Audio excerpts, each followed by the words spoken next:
Hello everybody! Today we are going to be opening Universal Yums! So I think this one is Germany. Let's see.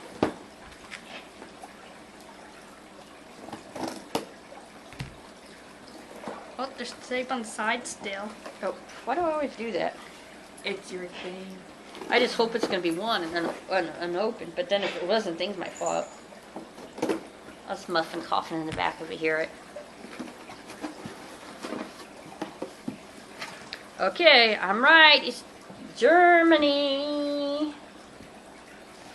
Okay, so we'll read through this, and then we'll read the clue to next month's box. A clue as to what we're having for dinner tonight.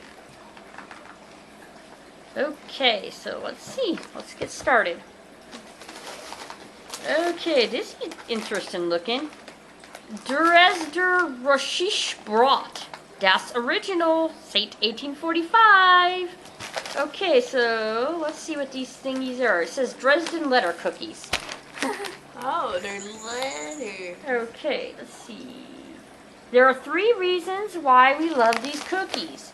They're the perfect blend of chocolate, cinnamon, and caramel. They're educational. You can spell or do math with them. The company who makes them survived despite an incredibly difficult political environment. In 1957, the East German government forced the owners in the AShoj-brause company to surrender 94% ownership to the government. Under government ownership, one of the workers, Dr.Quendt, was told to invent a machine that would increase production of the cookies. He built the machine and increased production by 200%. In 1989, when the Berlin Wall failed, the West Germans declared that the East German factory was not up to code. The machine invented by Dr. Quendt was sold to another cookie factory in West Germany, but that factory quickly closed and AShoj-brause stopped being produced. Dr. Quendt, who was now unemployed, asked his fellow unemployed co-workers to join him on a thrilling mission to salvage his machine from the West German factory. He drove a truck to the factory, took the machine, and 2 years later received approval from the West German government to resume baking AShoj-brause. Of course, there's a happy ending to this story, as Dr. Quendt's AShoj-brause is now one of the most well-loved cookies in Germany. Okay, wow, long description. They usually Okay. are. So, never had these. That'll be cool to try those. The next thing on top is curly Mexican style with freshly ground peanuts. Looks spicy. Wow. Yeah. Good. Look at that big bag. Not that I automatically like everything spicy. Let's see if I can find it. Probably on the other side. Yep. Okay, what is this? Lauren's Curly Peanuts Mexican style. Every now and then we find a snack combination that's so unusual and so good. This is definitely one of those. The Curly Peanut snack is unusual on its own. A salty peanut puff isn't something you see every day, but what makes the snack particularly good is the light dusting of chili pepper seasoning on top. It's the ideal snack to put out for holiday guests. That is, if you can avoid eating the whole bag yourself. That's a big...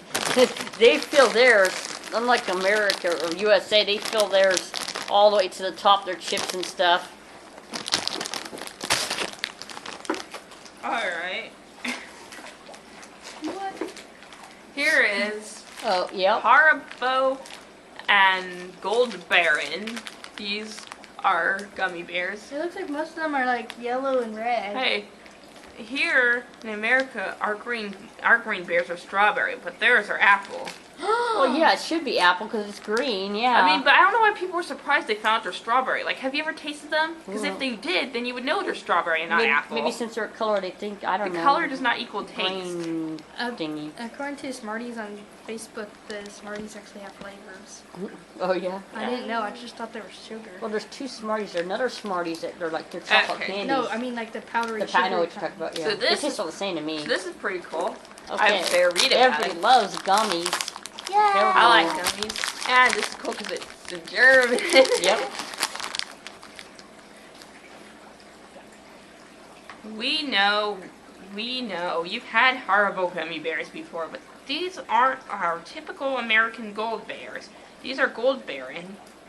And German Haribo Goldbeeren are different from our American version for several reasons. First, Goldbeeren are made with natural flavors rather than artificial flavors, which makes their color a little duller, but gives off a stronger flavor. Second, Goldbeeren have one extra flavor. Yes, we know.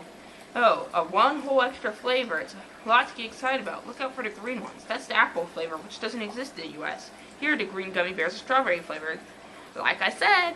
I always knew that, though, because I tasted them. Yep. And did just assume they were apple because of their greenness. Yep. So now that we've filled up your head with plenty of gummy bear knowledge, let's tell you a heartwarming story. Founder of Haribo, Hans Riegel, grew up poor and often didn't have any sweets on Christmas. So in the 1930s, he instituted a program for children that can collect 20 pounds of nuts or acorns in exchange for 2 pounds of free gummy bears. The nuts are then donated in wildlife preserves in Germany to provide food for animals during the winter. Isn't that sweet? I think that is. Yep. That's All cool. right. That'd Yep. be kind of weird if they put this American gummy bears, but those are original Of course good things. not.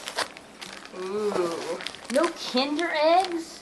I expected a Kinder egg in here from Germany. Okay, so What is that? I Nabler is spare. It looks like little thin sheets of something. Looks like strawberry flavor, whatever it is. What about the thing on the Strawberry picture? It is Chuck E. Cheese Blue Mouse, I guess, with strawberry in his hand, and he's crunching up a bunch of this thingy, maybe wafers, thin wafers. Okay, where? Oh, there's Germany. You found Germany. I lost Germany. Okay. Crucial edible paper. Only in Germany could you get away with using the excuse of my dog ate my homework. Except you'd have to say I ate my homework instead. This paper is completely edible. Not only that, it comes in a variety of flavors. You'll receive one of the following flavors. Strawberry, that's one we got. Green apple, tutti frutti, or mixed berry. Cultural has been making edible paper since 1864. Though it was originally designed for bakeries to place at the bottom of fruit cakes to prevent them from getting soggy, if you decide that edible paper isn't your thing, maybe you'll share with Santa. We hear that he secretly loves it. Okay. Next. That picture's so funny. Yep. Oh, Well, that looks cool. Milka Oreo. Milka and Oreo. What's Milka? Oh, milk, I don't know. Milka and Oreo. I should find it and read about it. Maybe you should. See what Milka and Oreo is. Milka Oreo Chocolate Bar. You might have heard some good news recently about Oreo's latest invention, an Oreo Chocolate Bar. Is the chocolate bar making news because of its rich Oreo cream filling, crunchy Oreo bits, and silky smooth chocolate outside. Oh, and because it's coming to the U.S. in January 2017. Well, we have some better news for you. That chocolate bar is here. Yes, right here in your box. Milka is a famous German chocolate brand, though it wasn't actually invented by a German. Mine. Okay, keep reading. A Swiss chocolatier named Philip Suchard spent much of his life crafting and... Don't cut my hair. I don't even know how to cut your hair. Seriously? Crafting the perfect chocolate recipe. Maybe that's just part of But the dish you're after supposed to read. Yeah. failure and financial strain, he ventured onto other ideas. He built and captained a steamboat, introduced silkworms into textile industry in Switzerland, and discovered the Celtic settlement of Latana, which existed in 450 BC. Though he is most remembered for inventing Milka Chocolate, Suchard never truly saw the fruits of his labor. The Milka Chocolate brand didn't take off until 17 years after his death, Figures. when his daughter and her husband perfected his recipe. A sad story, right? We recommend drowning your sorrows with some more of this delicious chocolate bar. Okay. Sounds good. Including the part where you say, don't cut my hair. Yeah, that was a good part too. I don't want my hair cut. So fluffy. Oh. Frit. Vanilla toffee. Vanilla flavored chewy candy. I think this looks good. I want it. Okay. Frit toffee, vanilla caramel cocoa. Frit toffee is a classic German candy. We're sorry to say, but Airheads, Laffy Taffy, and Tootsie Rolls all can't hold a candle to these thin, chewy taffies. You receive one of the following 3 flavors: vanilla, caramel, or chocolate. Each pack contains 6 pieces, so there's plenty to share, but we suggest only doing so with people who have been especially nice to you this year. Ooh, look, they made a German flag in it. Yep. Oh. Oh, with the paper, yeah. But it fell apart. You can spread it out though. Yep. Okay. There's a random little bag of candy in there. So I see there's a little random bag of like chocolate Santas and something called Salos and some weird thingies and another weird marzipan thingy at the end. So this is what the baggie looks like. They probably each have their own description. They do probably, and they're probably like a mile long for each. A mile long. Okay, so yeah, the marzipan, which is this thing at the bottom, has a long thing for it. Oh no.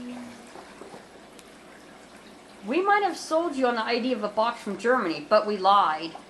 Yes, we did. Marzipan is originally from Persia, modern-day Iran. In the 800s, Razes, a Persian doctor, wrote a book in which he praised almonds and sugar for their healing properties. Side note, we're on board with his medical advice. Centuries later, when the Turks traded sugar and almonds with the Europeans, they did so in little boxes which were called Marzipan. The name of the box turned into the name of Marzipan, German. Marzipan Italian,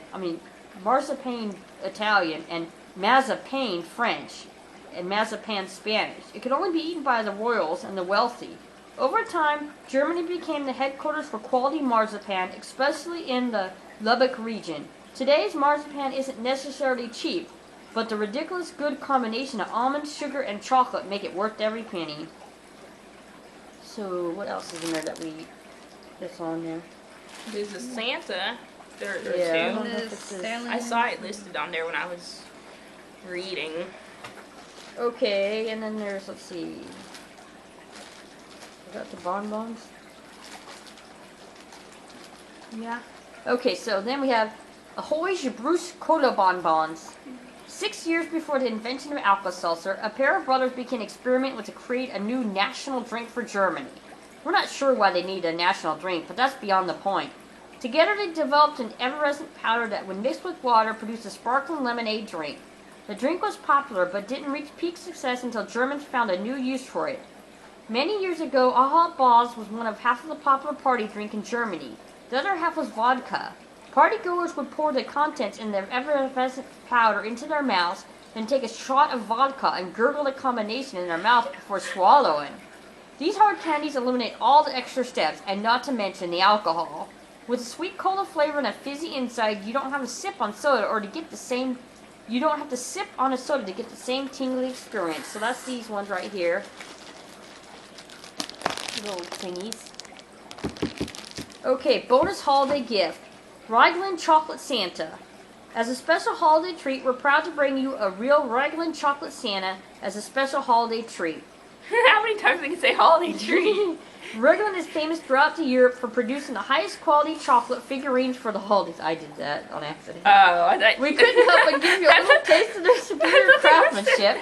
No matter not the Charles Dickens. No matter what you celebrate, all of us here at Universal Yums wish you a happy holiday season and a wonderful start to the new year. We can't wait to continue this adventure with your 2017. Psst.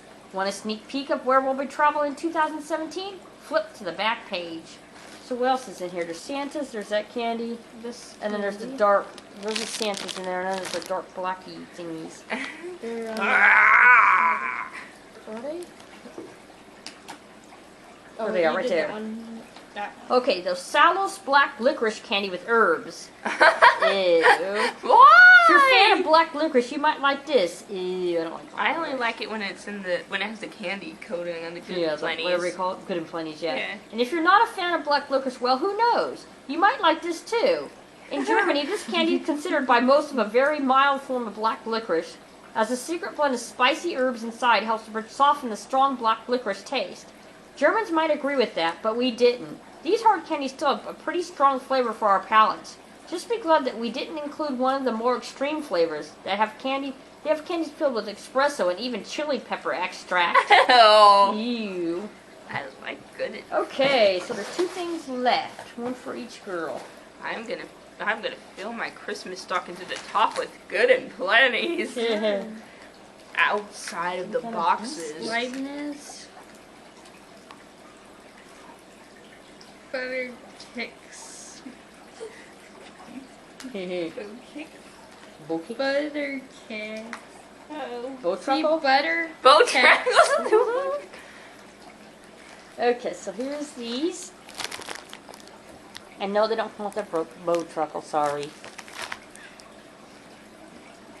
Lioness Butter Kicks. Herman Paulsen, I don't know how to pronounce that, began selling his crunchy cookies in 1891. He named them Leibniz after the famous mathematician Gottfried Wilhelm Leibniz, who is most remembered for developing calculus. Oh, great. Oh, gosh. Ew. No, Bob Olsen didn't love calculus.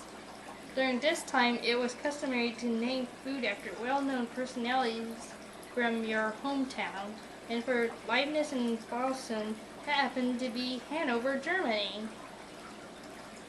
These Leibniz cookies were so popular that the company grew significantly in size up until 1918.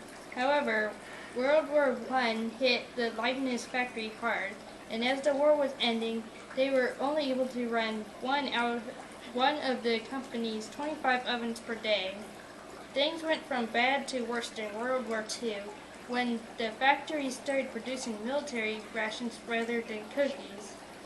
By the end of World War II, 60% of their factories had been destroyed by war. Once the country and the currency stabilized, the company bounced back and has gone on to become one of Germany's most well-known and well-loved brands. After a few bites of this buttery shortbread-like biscuit, we think you'll understand why. Big old descriptions in this. Jeez. Okay, Adrian.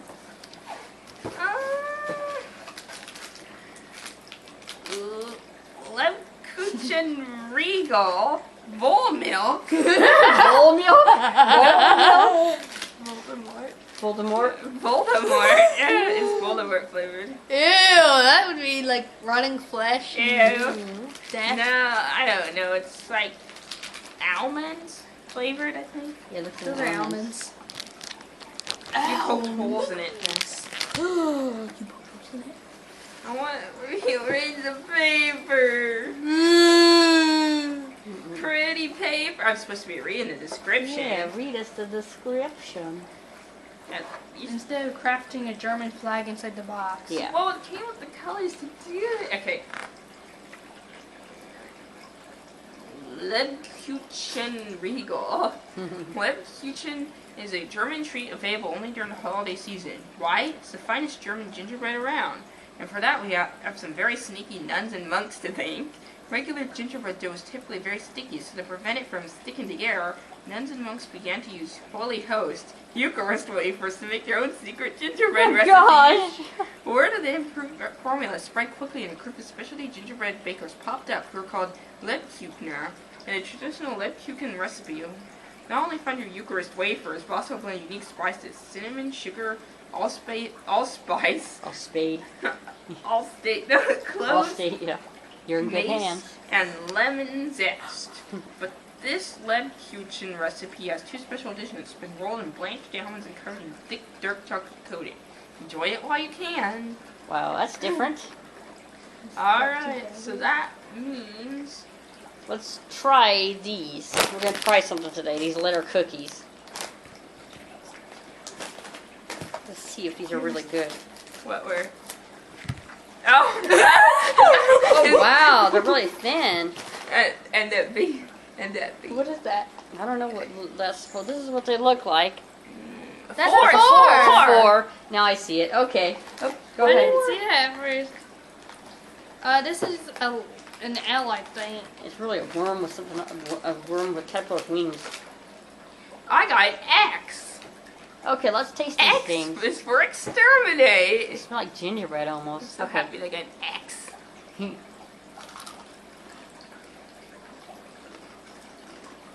They're pretty good. Sounds Almost like a fortune cookie.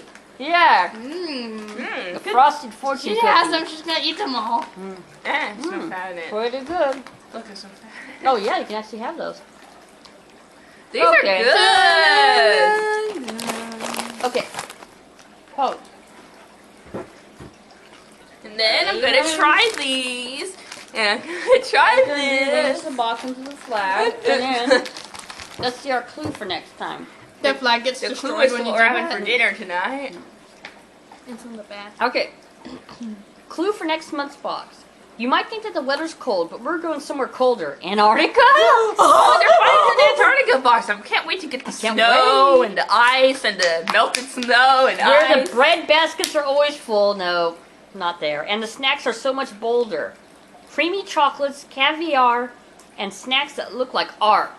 If your resolution is to have some fun, you're off to a good start. I don't know. I can't figure it out. Okay, so if you liked our video, give us a It's thumbs up, and please subscribe to our channel. Bye. Bye.